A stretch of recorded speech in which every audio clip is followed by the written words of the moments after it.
I've got a couple games I've been playing. Yeah. I'm gonna get into. The Like first one right here is an auto Ball battle. pit. Yeah. No, I've been playing that for sure. No, so I've been playing it's sort of an auto battler game called Vivid World, which is I didn't know this. It's a sequel to a game called Vivid Night, and Vivid World is kind of a roguelike auto battler. Essentially, the point is, and it's interesting. I'll kind of get to why, but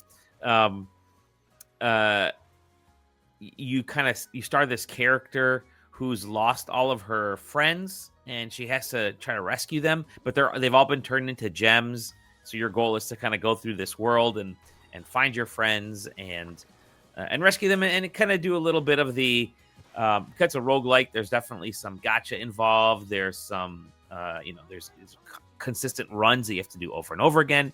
Like I said, it's a procedurally generated world, and you're attacking enemies. It's not turn-based. It kind of is turn-based, but not. You're kind of just flipping the gems, and that kind of handles that aspect. But I've been weirdly enjoying it. Like, I'm not the biggest auto battler fan, and this is definitely there are backbones of this that are mobile, PC. I think the original game is on Switch and some other platforms as well. But I do like the depth of these kinds of games where you can start to develop your teams and so on. The one hook of this is that because it's a roguelite, some roguelike aspects, you could be building up like I had a cool kind of samurai team going, and then all I got after I got like my first one or two samurais was just like Viking, magician, Viking. I'm like, I wanted to build those samurais, or I get a bunch of pirates or something. But so you have to kind of collect the get the soul fragments, build up your party of heroes, and then you can merge together, which is kind of a big aspect of a lot of these types of games. You merge the heroes together and sort of stack them, and they become more powerful. That's how you can do upgrades. And you go in the shops to buy more. Use the gems you can use the gems in a weird way to like. The gems are the characters, but they're also like a weird bit of like currency. But you get enough of the characters together, you get these cool combos. What's wild for me is that it's bright and like colorful and poppy, but it's this really sad story. It's kind of like a sad story because you've lost your friends and you're trying to find them, and it's like there's these dark undertones of what this plot actually is.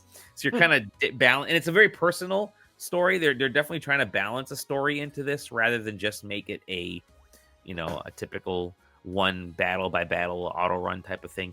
But you're going to the floors. There's boss fights. There's a little bit of balance issue here and there that I've come across. Like if you don't have the right combo of characters that feed off of each other, you will hit a wall very quickly against especially some of these boss battles. Like you can blitz through the regular battles, but then the combos are called unions, I believe. They can, if they're not lined up right, you're not going very far. So a little bit of a head scratcher there from that standpoint. So that's something that just running head first doesn't really work well. You have to kind of plan out a little bit, and then kind of there's a little bit of the luck of the draw. But I mean, if someone's into these kinds of games, and they might love this. It's not necessarily trying to do anything new. It's just a refinement of a refinement of a refinement in this genre.